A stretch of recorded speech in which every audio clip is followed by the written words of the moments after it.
नमस्कार। हमारी समाचार हिंदी में आपका स्वागत है। मैं दिनेश माली।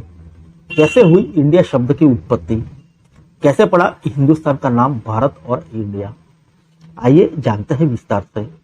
नामकरण की सियासत भारतीय राजनीति का लंबे समय से हिस्सा रही है। इतिहास, राजनीति और पुरातत्व इतिहास की दुनिया में विवादित, लोकप्रिय और अक्सर किसी सभ्यता विशेष को इंगित करने वाले नाम राजकीय विवादों के कारण बने हैं। बात चाहे फिर इलाहाबाद के प्रयागराज हो जाने की हो, या फिर औरंगाबाद के छत्रपति संभाजीनगर हो जाने की, या फिर आज भारत के संविधान में इंडिया शब्द को हटा दिए जाने की हो। दरअसल किसी भी राष्ट्र का नाम उस देश की अस्मिता और ऐतिहासिक धरोहर के गौरव को अप्रत्यक्ष रूप से समझौता है। वहां के नागरिकों को उसके इतिहास, संस्कृति और सभ्यता के प्रति गौरव की याद दिलाता है।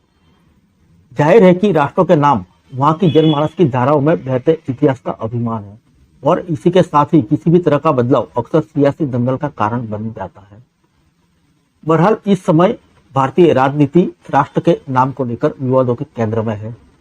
साल 2024 के लोकसभा चुनाव में मोदी सरकार को चुनौती देने के लिए अस्तित्व में आया विपक्ष का नया गठबंधन इंडिया इस समय जहां पहले ही अपने नाम को लेकर निशाना पर है, वहीं अब भाजपा सांसद हरिनाथ सिंह यादव ने भारतीय संविधान में लिखे इंडिया शब्द को ही विरोध कर दिया है।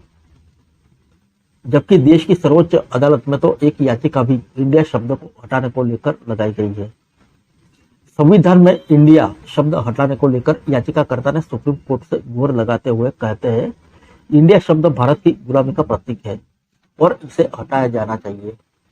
आइए जानते हैं भाजपा के सांसद हरनाथ सिंह यादव ने क्या कहा। देश मांग कर रहा है कि इंडिया की जगह भारत शब्द का इस्तेमाल किया जाना चाहिए। इंडिया शब्द अंग्रेजों द्वारा दी गई एक गाली है, जबकि भारत शब्द हमारी संस्कृति का प्रतीक है। मैं चाहता हूं कि संविधान में बदलाव हो और इसमें भारत शब्द जोड़ा जाए।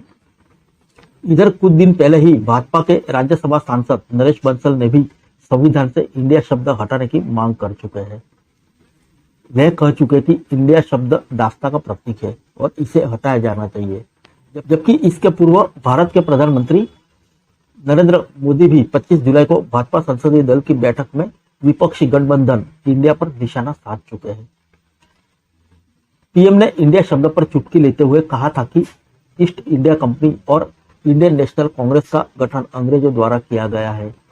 खास बात यह है कि हाल ही में G20 बैठक में भारत सरकार की ओर से G20 के लिए जो न्योता भेजा गया है, उसमें प्रेसिडेंट ऑफ इंडिया की जगह प्रेसिडेंट ऑफ भारत लिखा गया है।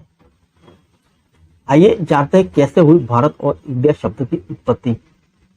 हमारे देश का नाम भारत रखे जाने का इतिहास प्राचीन काल और पौराणिक कथाओं से जुड़ता है। भारतवर्ष के नाम की कहानी तो सीधे ऋषभदेव के पुत्र भरत से जुड़ती है। हिंदू ग्रंथ स्कंद पुराण ऋषभदेव नाभिराज के पुत्र थे। इधर कई और पुराण भी कहते हैं कि नाभिराज के पुत्र भगवान ऋषभदेव रहे हैं और उनके बेटे रहे भरत। वे चक्रवर्ती थे और उनका साम्राज्य 14 दिशाओं में फैला हुआ था। उनके नाम पर ही हमारे देश का नाम भारतवर्ष पड़ा।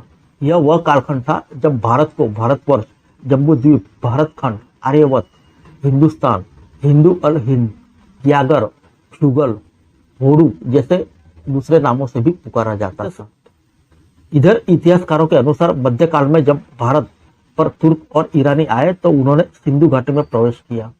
वे स का उच्चारण ह किया करते थे और इस तरह सिंध को उन्होंने हिंदू के रूप में पुकारा और आगे इस राष्ट्र का नाम हिंदुस्तान हो गया।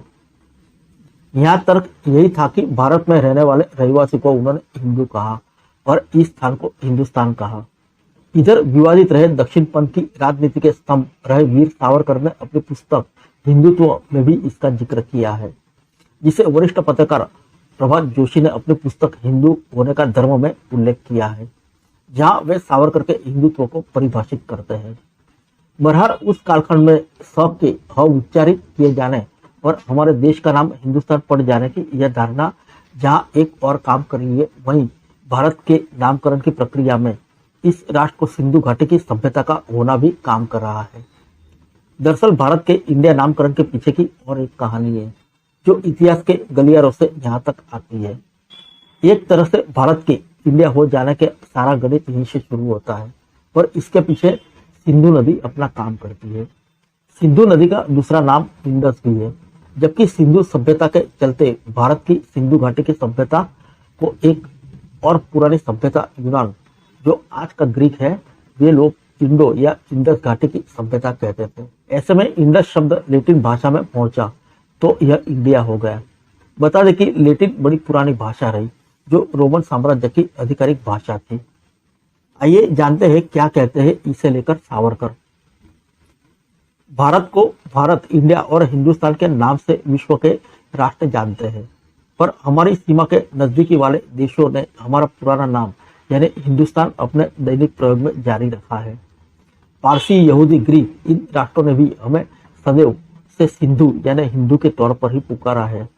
इधर अंग्रेजों के आगमन के साथ ही उस समय हिंदुस्तान के रूप में चर्चित हमारा देश इंडस वैली यानी सिंधु घाटी की सभ्यता के रूप में भी पहचाना जाता था।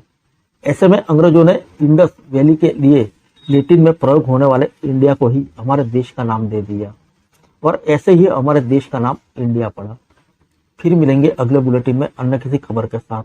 तब तक के लिए इजाजत दीजिए। नमस्कार।